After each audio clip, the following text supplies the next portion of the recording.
You saw Caroline Levitt make the excuse for Donald Trump calling, who was it, a Bloomberg reporter? The on the plane, the Yeah, yeah, piggy. Yeah, yeah. yeah. And She was then, a former Bloomberg reporter. She's oh yeah, never and really then filled. and I'm sure you loved his verbal fellatio of MBS of Saudi Arabia. That was lovely also. Well, look, guys got to have friends. Yeah, Bubba. Bubba can't be Donald Trump's only friend. Too soon or not soon enough. I'm with David Rothkopf, folks. You know him, you love him. He is the creator of Deep State Radio, the host of several podcasts. He is a Daily Beast columnist. He has a fantastic piece coming out, I think, today, where he brings the receipts about Jeffrey Epstein being right about Donald Trump. And I'll let him get into that and the quotes that he uses that I'm aware of that a lot of people might not be aware of. Because Jeffrey Epstein, folks, is one of the worst people on earth. Jeffrey Epstein, folks, is a pedophile. And Jeffrey Epstein, a pedophile who had met some of the worst people on earth, had some interesting things to say about Donald Trump that I'll let David tell you. And Donald Trump, just today, with the things that he's done just today, seems to be proving Jeffrey Epstein's comments about him. David, can you tell everyone what Epstein wrote in an email to Larry Summers about his former friend, his closest friend for 10 years, Donald Trump? Well, I mean, I think Donald Trump ends up being the answer to the question of who does the worst guy in the world think is the worst guy in the world? Because that's essentially what he says. He says he doesn't have a cell of decency in his body, that he is very bad and that he's dangerous. And he said this to, his, shall I use the word mentee, Larry Summers? Oof, too soon, Oh, I so, think, or not soon enough, because Larry Summers, for those who don't know, Larry Summers, up until the point of Jeffrey Epstein's arrest in 2019, that Larry Summers of Harvard, who was married at the time, I believe, David, was getting advice. he went, according to the Harvard Crimson today, to Epstein's Island on his honeymoon. Wow. Wow. I'm sure it was just for, a normal trip for getting funds for Harvard. I'm sure of it. But apparently, Larry Summers was asking Epstein, who by that time was a convicted pedophile, advice on women and specifically how to, if you will, impress his mentee at Harvard at the time while he was married. But I digress. Now, Larry Summers is quietly being shunned from polite society, but Donald Trump is still the president of the United States of America, Jeffrey Epstein's closest friend who partied with them and chased girls allegedly all throughout the 90s. You brought a lot of receipts, and these receipts, sadly, are about as long as a CVS receipt, and they only go back 3 days, David. Um, I mean, that's the thing. David says, well, Jeffrey Epstein was right about Donald Trump, and then he brings out the evidence. Literally had to go back 3 days. So let's go back to Air Force One for Well, that's receipt it. number That one. was that was 5 days ago. It was last Oh, 5 days. Friday. My bad. My Yeah, bad. yeah, Still within a week. yeah, yeah. No, he's. I mean, I think everybody remembers how they feel because we live in an age where we all got to see it and it became instantly viral. But Donald Trump on the plane gets asked a question about Epstein, turns to this reporter and leans in on her, threatens her kind of with his finger, and says, "Quiet, piggy." Yeah. Now, this. I mean, he's behaved badly his whole life, right? We're used to this, but this was particularly disgusting, and it's kind of a sense like, was it the Epstein question? Is he under pressure? Is he old? Is he, there's being prickly like that as a form of dementia? Is it all these things? I don't know, but you saw it and you thought, oh my God, this is the worst I have seen of him, and that lasted 3 days. Right, right. It Literally, like literally. literally because Tuesday, Mohammed bin Salman comes to the throne room that used to be the Oval Office. This gilded, sort of inner chamber of a bordello that Trump somehow thinks is elegant, and you know, Trump takes questions from the press because he does that. Woman from ABC News, I think Mary Bruce is her name, asks a question about Jamal Khashoggi, who our intelligence community concluded was ordered to his death by Mohammed bin Salman, And and dismembered. and this while he was alive. While he was alive, he was dismembered. And Trump, in very short order, says she is scum, that ABC News is scum, and that's bad, right? That's sort of quiet piggy department. And he does this with women way more than he does this with men, right? But he then goes a step further and he Yep. says um, that Khashoggi wasn't liked, that he was a controversial figure, as if he deserved to be dismembered, and then says things happen. But, Yep. this is Tony Soprano language. Oh, I'm sorry, your friend disappeared, but, things happen. And he essentially rejects the conclusion of the intelligence community that bin Salman was behind this, and says, he says he didn't do it, and don't be rude to the guy, and then throws him a party, and then throws him an investment forum the next day. But to me, this, a lot of foreign policy types, they like to say, what's the Trump doctrine? But I think the Trump doctrine is things happen. He has no morality. He doesn't, it's just, does he get what he wants out of this thing? And if people have got to die, you've got to blow up a speedboat full of people so that you can feel powerful. It's okay. Things happen. Woman gets shot 5 times in Chicago by ICE. It's okay. Things happen. Um, my family makes $5 billion in 6 months. The Trump family, that's things happen. And it's such an amoral attitude that was really profoundly shocking. Sitting next to Mohammed bin Salman, and our horror at that lasted 2 days, because then today, in response to a bunch of veterans, people who served the country, former CIA officers, former special forces officers, former, Navy pilots and other, who said, they released a video that said that people serving in the military should not follow any illegal orders. In other words, they said, follow your oath, follow the Constitution. And what is Trump's response to this call that people follow the Constitution? He says it's treasonous. He calls it seditious behavior. Clearly he's a guy who knows something about sedition, since And pardoning people and convicted well, of who sedition. pardoning people who are guilty of sedition. His January 6th uprising was sedition. But what these people were doing was being patriotic and suggesting people follow the Constitution.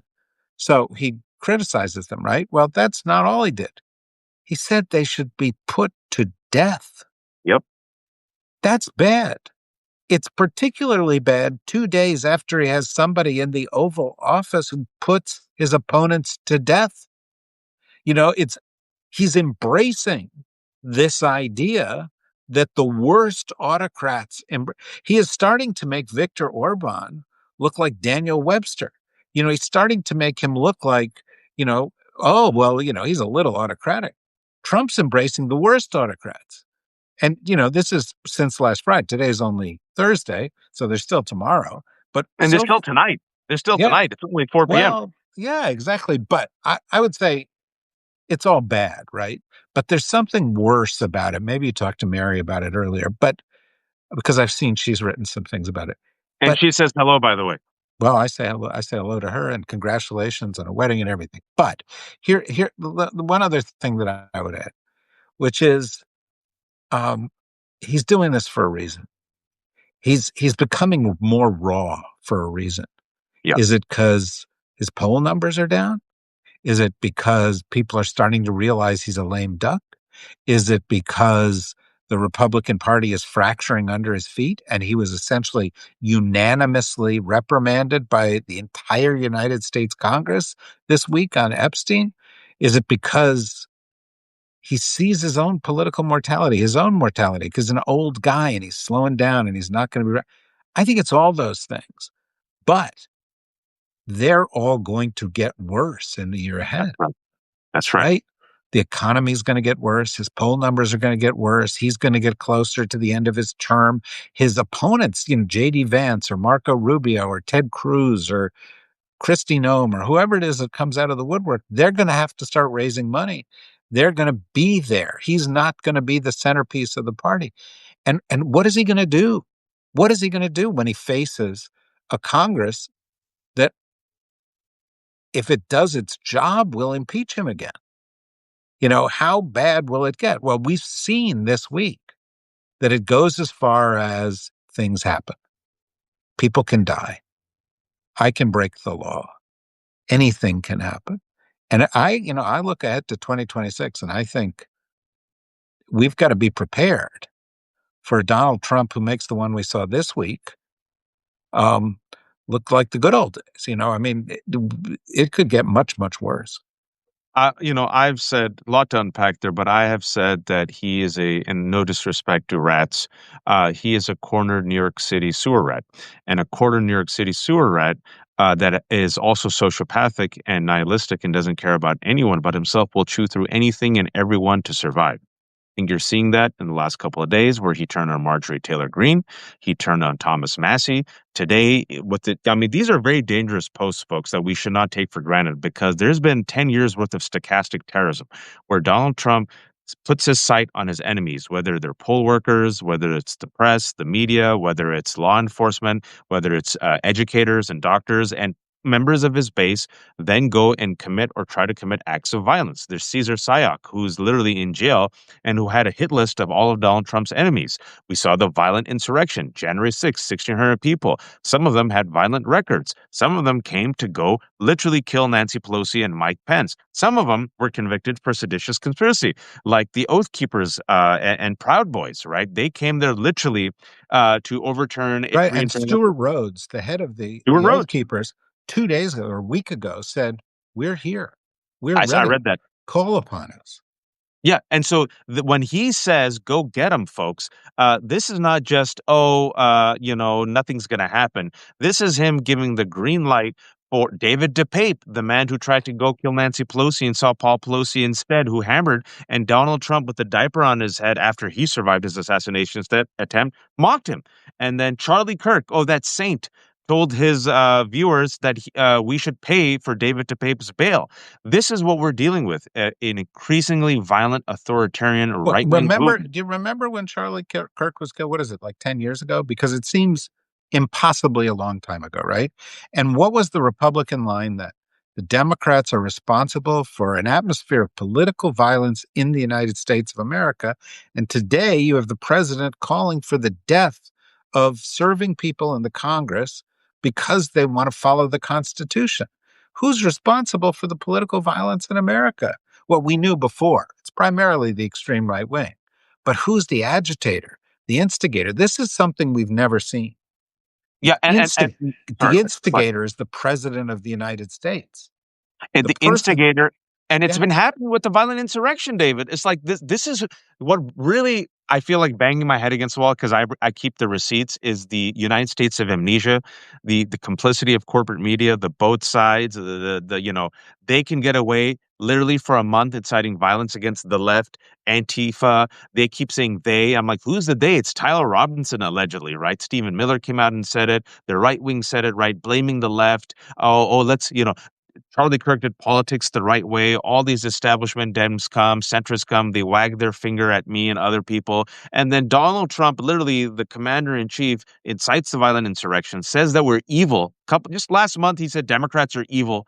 And by the way, they're promoting the QAnon fiction that not only are we all evil, anyone who opposes Donald Trump, we're child sex traffickers, which is why he has radicalized the MAGA base that demands the Epstein file release, because they said, we're going to prove through the Epstein files that there's a deep state, and David and Waj and all these people are not just evil and godless, but they are part of an international cabal of sex traffickers. That radicalized people to commit violence, like Ashley Babbitt, like friggin' Vance Bolter, who had the list of 70 people, David, and he killed Melissa Hortman and others. And so today, this Donald Trump, who's a cornered rat, poll numbers are down, negative double digits on the economy, negative double digits on Epstein, cracks within MAGA, getting older, more unhinged, Can't escape the Epstein scandal, folks. He can't. He can't plug all the leaks. There's too many of them.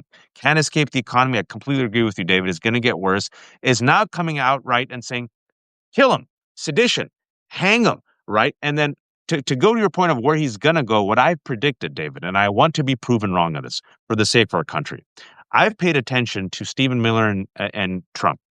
They have used the word Insurrection Act.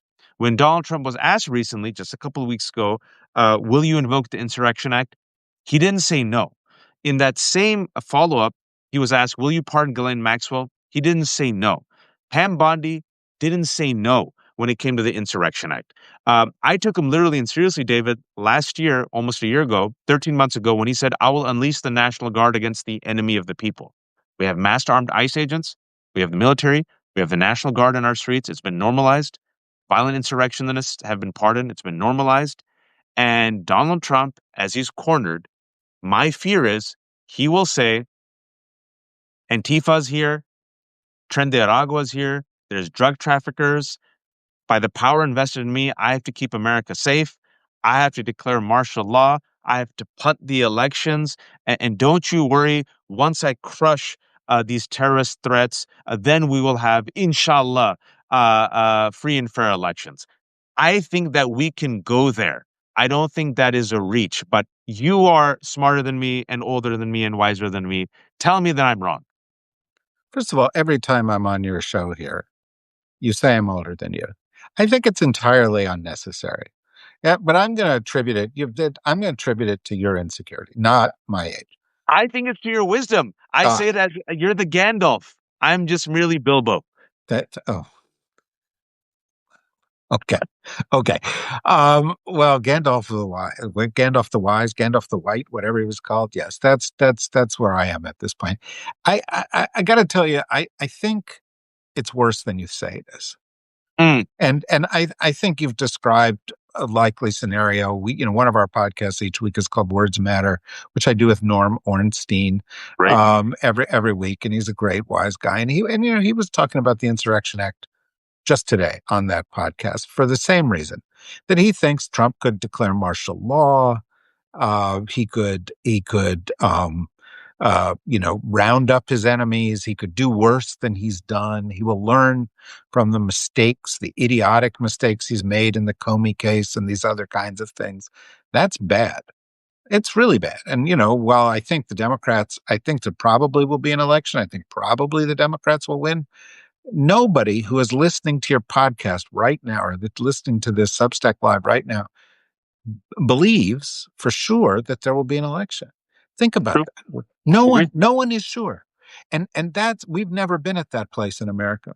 But there's something else. I have a Substack called Need to Know, which is also one of our podcasts. And I wrote in the Need to Know Substack this week that the problem is deeper than all of this because Trump could go. But what about the power structure behind Trump? What about the money people who back Trump? What about the money people who put this Supreme Court in place? What about, Peter Thiel's protege is J.D. Vance. So Peter Thiel's the puppeteer, with Trump, but so is Vance. Musk has his ties to these people. The people who stood behind Trump on his inauguration, the Zuckerbergs and the others, the billionaires who are they're sort of in a zone we never seen before, even during the Gilded Age in the late 19th century, where they literally control the government. They're getting what they want.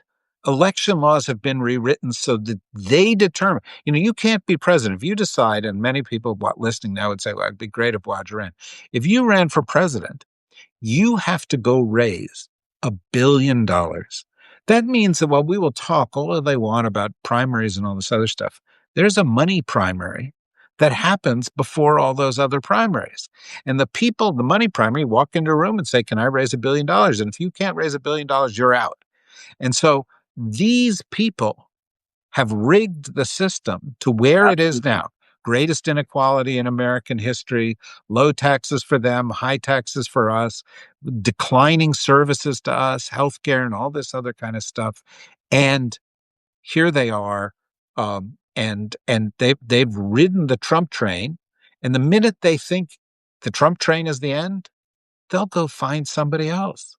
They'll find, and here's where it gets a little bit tough, because I was in the Clinton administration, and I saw what happened when Wall Street gradually took over the Clinton administration, and we got rid of Glass-Steagall, and we did the Telecommunications Act of 1997, which essentially gave these kind of superpowers to these mega folks in the tech community. And so I've seen sort of how those money people co-opt either party whenever they come in.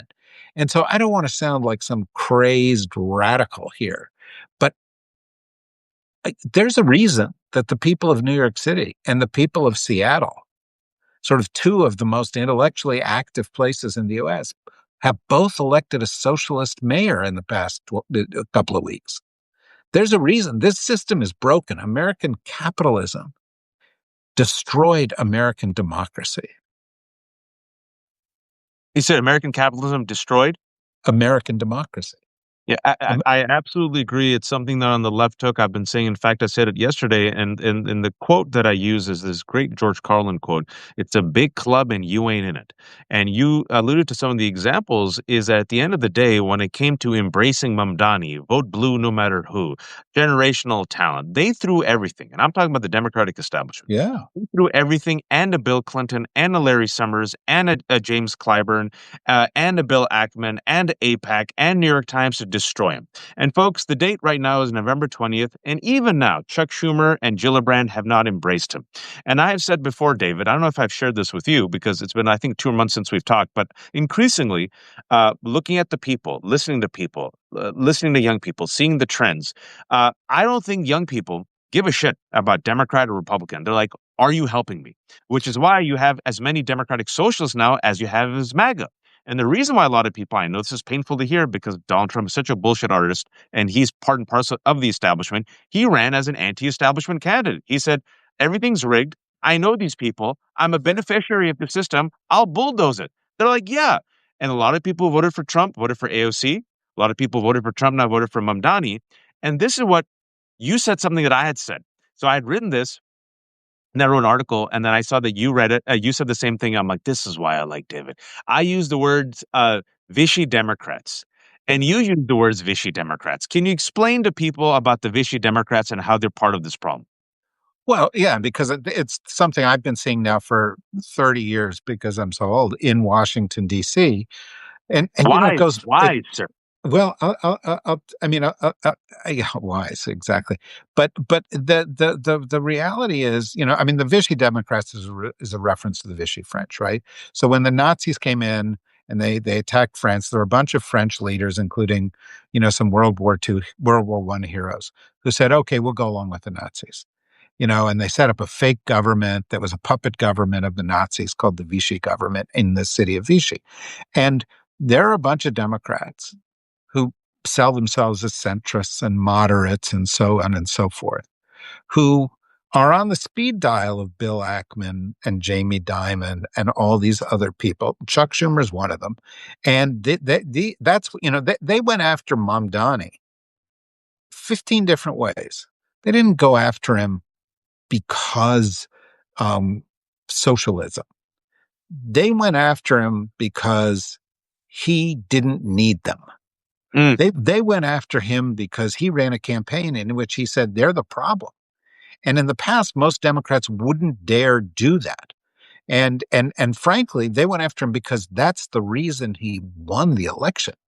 He won the election not because he didn't need them, because that was his message. And I got some really bad news for Donald Trump and for the other olds. Okay? 2028 is going to be the first election in U.S. history in which the majority of voters were born after 1990. Okay? That means millennials and Zoomers are the determining vote. And millennials and Zoomers are not up for this shit. That's not to say there aren't assholes out there, you know, and you know, but you know, the last election a couple of weeks ago showed us that this myth that was perpetuated, by the way, by this centrist group, that Trump won because young men love Trump and they don't want to play the Democrat game and they're anti-woke turned out to be not true. 80% of young women voted for Mamdani and by the way, and Mikey Sherrill and Abigail Spanberger, but 65% of young men did. Yep. The difference between the Trump election and this one was they showed up. And if young people show up in 2026, and if they show up in 2028 when they're in the majority, the old bullshit is not going to wash. And they know the issue. My daughters live in Brooklyn, right? They're, in their early 30s. They're, well-educated, smart people working hard 7 days a week. They work at whatever they work. They know, their friends know, you can't afford to live in New York City. You can't afford to buy an apartment in New York City. You can't afford to send your kids to school in New York City. Why? They also know the reasons because they're smart, Why is there a housing crisis in the United States? Because private equity firms have been buying up houses, buying up mortgages, flipping things, raising prices, serving the top end of the market at the expense of the bottom end. And that has squeezed everybody. And they keep getting deals, just like, Trump and the developers got deals in New York City. Just like, there was a thing this week, very small thing, given everything else that's happened. But you may have seen it in Politico last night. There is an executive order that Trump is planning on signing to have the attorney general block states from regulating AI. Yeah, shared that, read it. Right. And it's like, holy mackerel. Why is this? Who's he doing it for? Trump doesn't know anything. The common man who's invested in NVIDIA. Right. But that's the point. Jensen Huang at NVIDIA and Peter Thiel at the most overvalued company in the world, Palantir, or Jeff Bezos or Elon Musk with his $1 trillion pay package, they're getting all the goodies. And where's it coming from? The price of your insurance. It's coming from the VA they're shutting down. It's coming from the Department of Education that they're shutting down. And the programs for disabled kids to get to school that will not exist anymore. Why? Because somehow they think that the 1,100 billionaires in the United States who have more money than they and their families will ever need should have more. And that's why one of the things I said in this article, and I don't know if you followed this too, but I think one of the most important political statements of the past month and perhaps the past year was not made by a politician, but it was made by an important voice in this new group, and that's Billie Eilish, who said in front of an event she was speaking at, if you're a billionaire, ask yourself, why are you a billionaire? It's a choice. You are making a choice to say you should have more than you ever need in a world in which other people do not. And I think people are fed up. And honestly, I think, and Zuckerberg was there in the audience. Well, and that's the point, But I think that's part of the moment. That's the thing that I wrote my Substack about. Epstein is a manifestation of a culture of impunity, where he and Larry Summers and Bill Clinton and Donald Trump and Leon Black and Alan Dershowitz and all the people who hung out with him thought, well, we're rich and powerful. We can do whatever the fuck we want. Screw everybody else. And that pisses people off. Elon Musk saying, I need $1 trillion. Elon Musk is from Africa. $1 trillion is enough money to pay the income of 500 million Africans who live in sub-Saharan Africa on an average of $2,000 a year. 500 million people, and this is the thing. A handful of families control enough wealth to equal the bottom 50% of society. Well, this sounds like political talk, but it's the lives of these people who don't believe in the system anymore. And that's why, talk to a bunch of, you go to colleges, ask them what their favorite subject is, ask them what they're studying. You know what they're going to talk about? Socialism. They're going to I was talk at about, right? No, go ahead, go ahead. No, I'm just saying it's where we're going. And it's not, it's not because you and I are like crazy lefties, although maybe we're crazy lefties, but it's because the system failed, and it's failing every day in egregious ways. And all these people are looking at this going, something's got to give. I can't be part of this anymore. I was at Georgetown University last week. They asked me if you can name the number one problem or issue that needs to be addressed. And I said the number in one sentence. And I was more eloquent then, but I said the number one issue is a historical issue that has now been supercharged, which is the problem of the few having everything and the many begging for crumbs, the 99% versus the 1%. The students all applauded. And I said, every single metric shows that young people do not have faith in America, do not have faith in having affordable healthcare, do not have faith in having a better future, do not have faith in that they might be get married. And they see the 1%, the oligarchy, to quote Daniel Day-Lewis. I know you folks know I've been saying this quote a lot. I drink all your milkshake. I drink it up. And they, Marie Antoinette was at least kind enough to give us cake. They don't even give us crumbs. And they believe that they're part of the system. We've talked about the oligarchy and Peter Thiel a lot on the show. I'm going to have some more people talk about their end game. They truly believe that they're the system. They're better than us. Fate, Kismet, God has elevated them and their genetic superiority. They're not interested in saving us. They're not interested in saving humanity. They literally feel like they're going to drink up the milkshake. Folks, I'm not making this up. Then they're going to go in their space shuttle and terraform Mars. And then through their seed, their special seed, their blessed semen, they will repopulate the Earth. And they're going to be the creme de la creme. And It's not crazy, but that's exactly what's happened. People who have power believe that they have power because they deserve power. That people who are billionaires believe that they're billionaires because they are billionaires. They deserve to be billionaires. And this is crazy, but it's got a manifestation. And another point, and I'm writing a book about this now, so maybe maybe I've said it to you before, but I'm going to say it again. It's not as amusing as your Daniel Day-Lewis quote, but it's this: if you take a list of what you would consider progressive policies, everybody should have health care. There should be education reform. There should be fair taxes. There should be common sense gun reforms. There should be an effort to maintain the environment because it's the only one we've got, and so on and so forth. Well, first of all, those aren't progressive policies. Look at polls. Those are policies supported by 60, 70, 80, in the case of common sense gun reforms, 90% of Americans. These are the mainstream views of Americans.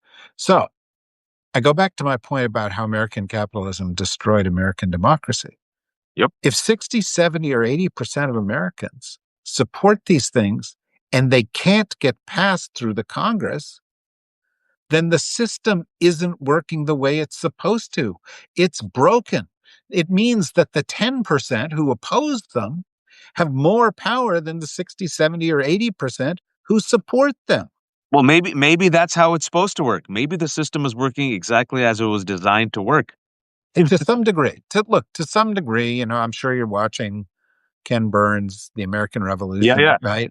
And I'm enjoying it, but he's made the point enough times. This was a revolution of the American aristocracy against the British aristocracy. And they were fighting for their chance to claim the continent instead of having the king claiming the continent. And they were fighting to maintain the Southerners were fighting to maintain slavery. Yep. And which, by the way, one of the great lines in this thing, the Ken Burns thing that I wrote down, like I have to use this for something somewhere, is Samuel Johnson, the British 18th century writer, looked at these Americans and saying, they are saying they want liberty, but they want liberty in order to maintain slavery.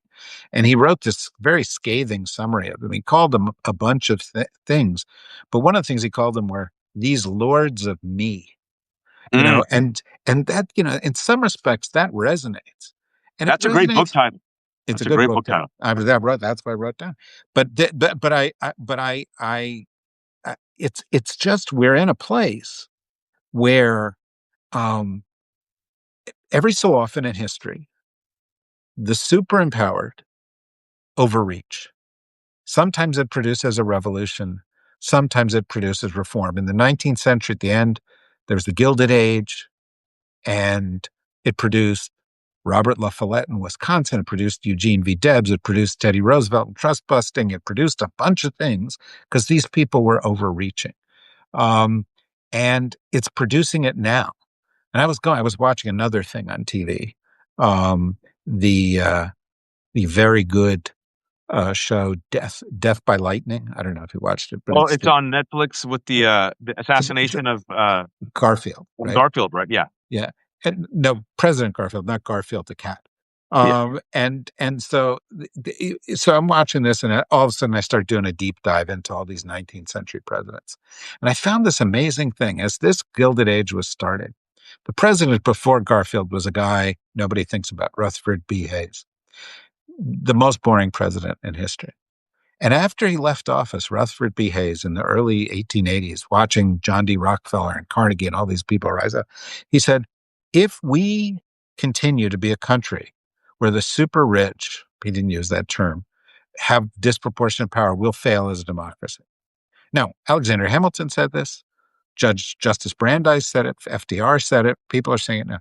But then he said something else that was kind of amazing. And you go to look at his Wikipedia page, it talks about it. Or obviously there are better sources than that. But he then said, what we need to think about in the United States? Socialism. And I was like, holy fuck. Rutherford B. Hayes in 1880 something was saying this. This is not, Mamdani is not like some crazy exception to the rule. Mamdani is talking about it. Harry Truman said, every time we do anything for the people, the Republicans accuse us of socialism. Eugene V. Debs was a major presidential candidate for decades in the early. Guy was a social. Put it by Mamdani. Yeah, right. But the point is, Mamdani is not the exception. He's the rule. This is what happens when these super elites overreach. People say, Absolutely. okay, let's try and solve this within the system. And so far, so good in the US, they've solved it within the system. You know what happens when they can't solve it within the system? Go watch the American Revolution. Well, Then they solve it outside the system. well, and there's also a dark way to solve it too. And I feel like Marjorie Taylor Greene, I talked about this yesterday, is seeing where the wind is blowing. There's another alternative, which is scarier. And you said a lot there, and I usually echo your sentiment. I've said that the two enduring sins of America have been capitalism and white supremacy. Put it simply, racism and greed. The manifestation, the end result, if you will, is Donald Trump. He is an American creature, born and raised from America. A lot of people see him as an aberration. I do not. I see him as the end result, the gluttonous appetite, if you will, of unchecked racism and greed in the form of a con man. He's a quintessential American character. He has come and positioned himself as a reformer. And he said, I will bring down this corrupt establishment, these institutions that claim to support you, but are the architects of your oppression, which, like you rightly said, a majority of Americans now, especially young people, are like, what have you done for me lately, Supreme Court, Congress, institution, corporate media, capitalism, democracy, right? He's clearly failing. And now people are like, all right, well, I tried MAGA. Give me something new. Democratic socialism, affordability, free buses. Shit, that sounds better than these mother effers drinking all my milkshake and building space shuttles while I can't afford healthcare. And what people want is reform. And people are now imagining, David, my generation, because I was telling someone this yesterday in America, think about it. When someone says, maybe we should have, I don't know, a living wage. How dare you? You should work harder. How dare you have a living wage and affordability and a free healthcare? We can't have free things in America. We can't have nice things in America. Stop being a free leader. Billionaires, get some more tax cuts. And we refuse to even imagine a future in which we, American workers, who, by the way, work harder than Japanese worker, work harder than European workers, we leave more vacation days on the table, we're more productive, but with stagnant wages. The system has programmed us not to even imagine, David, a future in which, people like us who work hard should get something for their taxes, like, I don't know, paid parental leave. Oh, I don't know, affordable health care. Yeah, I don't know, which, by affordable the way, college. I don't know, but you can get those things in every other country in the world. Every developed country in the world offers healthcare to everybody as a right. Right? Every other country in the world offers certain basics in terms of education, and they don't shy away from fair taxation. We are the exception, and we persuaded ourselves that somehow, this American exceptionalism is a good thing, and it's been a disaster in terms of foreign policy, but it's a disaster in terms of domestic economic policy as well. But why has it been promoted? Because it's in the interest of powerful people to promote it. That's it. That's it. And that's where I wanted to ask you this, because I have said this and I feel very strongly about this, that if you're a Democrat and you have national aspirations, say presidential aspirations, the status quo ain't going to work. The okey doke ain't going to work. I think there's three litmus tests. The first one being, you still suck at the teat of the oligarchy. Are you still advancing corporate or centrist corporate interests above the many? And I see Gavin Newsom, he has failed on this issue. Cory Booker has failed on this issue. Pete Buttigieg has failed on this issue. Kamala has not done that well on this issue. They still want restoration instead of reform. I say reform is what will win. They want a stopgap. They want like the Biden of 2020. I think even if you win, and you get that stopgap restoration, you might survive 2028. But by 2032, you're going to get a Marjorie Taylor Greene or a Thomas Massey promoting economic populism mixed in with white Christian nationalism, right? So Democrats who think the restoration is the key, I think they're going to lose. I think the other litmus test is Israel Palestine. You saw Gavin Newsom fail on this issue. What you're saying is interesting. It's interesting, very interesting, because he was pissed off at Van Lathan asking him the question. You saw Pete Buttigieg stumble without an answer. You saw Cory Booker stumble without an answer. You see Chuck Schumer stumble. You see Hakeem Jeffries stumble. And I think the third litmus test is, are you willing to throw someone under the bus to court the centrists? Are you willing to throw the immigrants under the bus, transgender under the bus, black people under the bus? What Mamdani did, he go, I'm going to go against the oligarchy. We don't need billionaires. If they exist, I'll work with them. I'm going to stand on my agenda. I am a democratic socialist. We have more than enough money. I want affordability. I want us to imagine affordable healthcare, affordable wages, affordable rent, free buses. I'll fight for it. I am not for a genocide. I am not for fascism. I'm not for the oligarchy. And I'm not going to throw anyone under the bus. And I'm going to lift us all up. It is literally a winning message, David. Literally, Well, they want to spend. I think, first of all, it is a winning message. It won, one for him, and variations of that message, even one for the so-called centrists, Mikey Sherrill, Abigail Spanberger, Michelle Wu in Boston, mayor in Detroit, mayor in Seattle. Um, but and I agree with all the principles that you just described and the positions. I think there's a fourth principle which you got to have, which is, and I'm willing to fight Trump, MAGA, whomever. I'm willing to A fighter. yeah, and I'm willing to do it. But I flip it, and this is the thing I thought Mamdani did well, and that's why I think the Mamdani message works across America, despite the fact everybody says it doesn't. The reason they say it doesn't is because the oligarchy says we better find a reason to contain this, But the message is, I'm going to listen to you. Hmm. What do you want? What, all of us are unhappy with the way the system is working for us right now. It's not a Republican issue.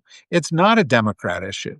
We all want a decent chance. We all want the government to take care of us. We all want the deal the government made with us on Social Security or Medicare or whatever to be honored. We all want somebody to look into the future, because guess what? You just said a whole lot of stuff and I agree with it all, but something is happening. The United States was founded in 1776, which happened to be roughly the first year of the Industrial Revolution. 1776, James Watt patented a steam engine, and in 1776, Adam Smith wrote The Wealth of Nations, sort of the handbook of capitalism. That happened in 1776.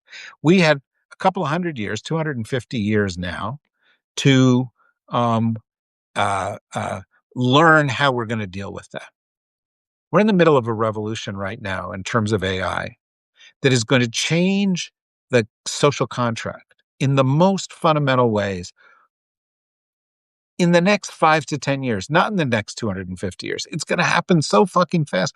And the people who are going to be affected, it was like at the 1900, 84% of the American people, or no, 94% worked in a farm. By 100 years, later, only 4% of people worked on a farm. This same thing is going to happen in the next 10 years, Yep. but it's not going to happen to farmers.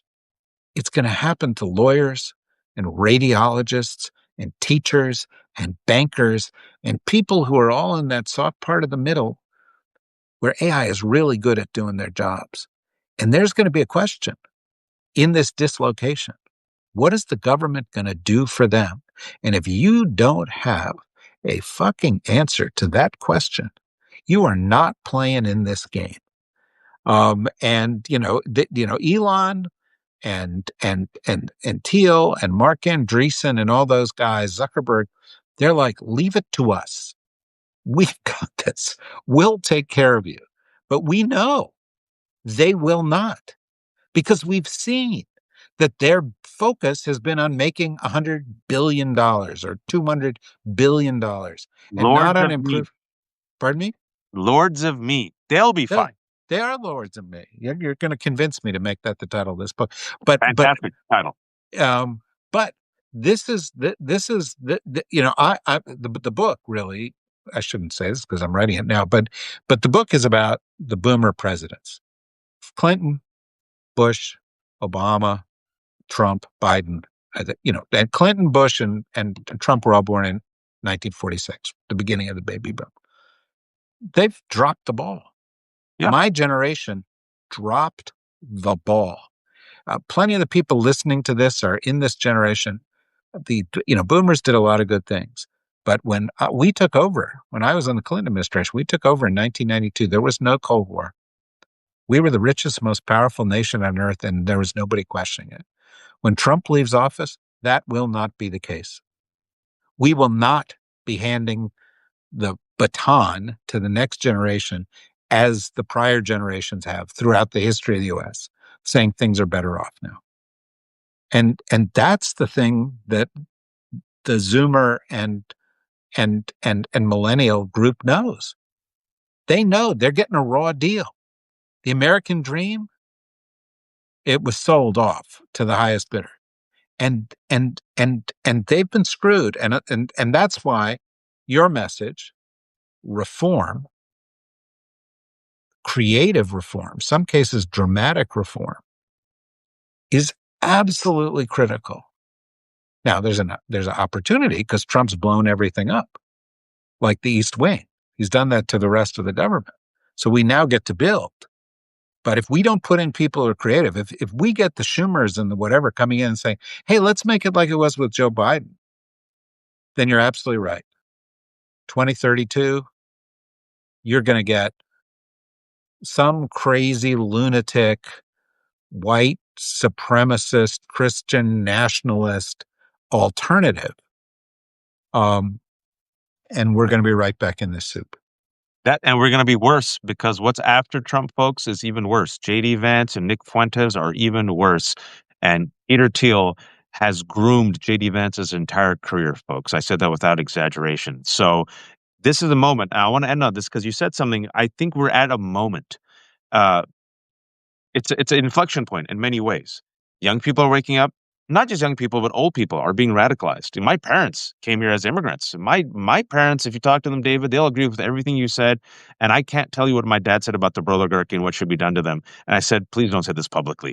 But my parents, seniors, My father came here as an 18-year-old immigrant in 1966. My mom came here, 10 years later, and they're straight up like the most progressive people on earth. They want fighters. They want people who demand reform. At this stage of their life, they want to see that this country that they've invested their life in steer the course towards something better. And I feel like young people are done with the status quo. I feel like young people are done with Democrats and the oligarchy and the billionaires. I feel like Donald Trump is weakened, really weakened for the first time in his political career. And I believe that what he has sold and the message of MAGA, like you said, there's been overreach on immigration, overreach on economy, overreach on cruelty. People are sick and tired of it. And here's an opportunity for a better message, a better story, one of accountability, one of affordability, one of reform, one that lifts everyone up and goes against the 1%, the villains, the Elon Musk, the Peter Thiels, and exposes them as the people drinking our milkshake. My fear is that the Democratic establishment, not all Democrats, would rather burn it all down, including their young, brilliant voices like AOC and Mamdani, then embrace this change. They would rather suck at the teat of the oligarchy and burn it all down and be like Charlton Heston with his famous quote, right, when he was holding up the rifle, "You have to pry this from my cold, dead hands," and just replace Charlton Heston with Schumer and Hakeem Jeffries. I hope, I hope they come around. But I think they should be afraid of us, David. And if they don't come around, we'll force them to come around. I really feel like this is a moment where enough is enough. I feel like they better be afraid of us, the majority. And if you can't do it, get the F out. We'll call you and replace you with something better. Final word to you, David. Final word is you're not a leader because your title says you're a leader. You're a leader because people are willing to follow you. AOC is a leader in the Democratic Party because people are willing to follow her. And people like you and people out there with a message can use the power of new media to lead. And every single person listening to this right now, every single one has a platform. It's never been true in American history. Some have a platform where there's 100 followers, some have 100,000 followers, but every single person out there can lead.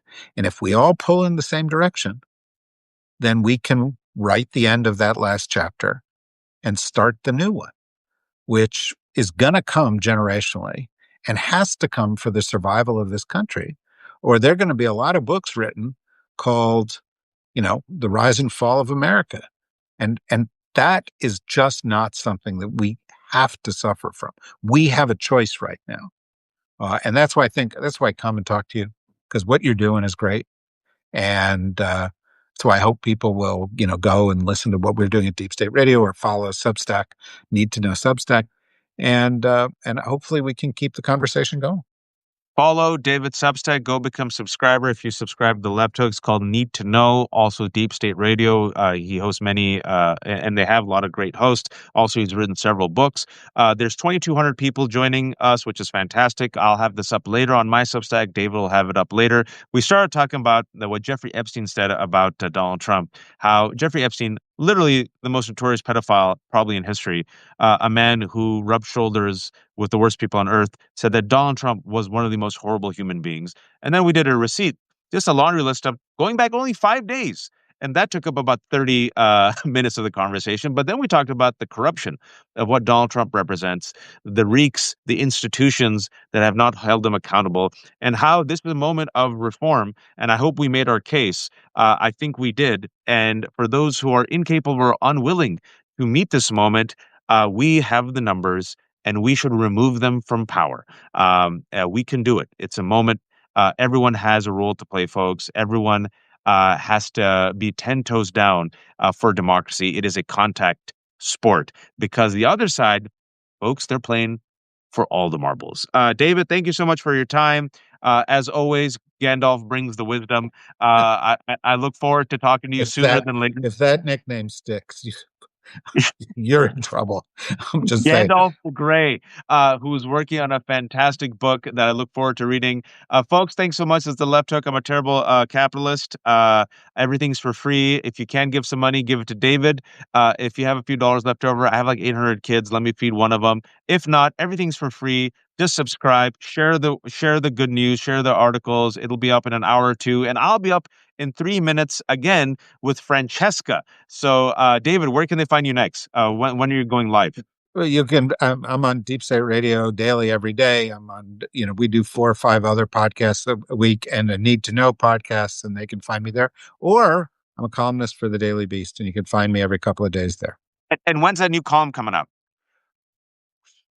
3, 4 hours. I don't know, a few hours. Yeah, coming out today. We got it early. The scoop. Jeffrey Epstein. The title of it is Jeffrey Epstein was right about Donald Trump, and David brought receipts. He just had to go back 5 days, and it's longer than a CVS receipt because this is the man right now that 49% of Americans have decided to vote for. We're all in it now. We're all in it, folks. But there's an opportunity to fix it. Thanks, David. Talk to you soon, buddy. Thanks, Later, man. everyone.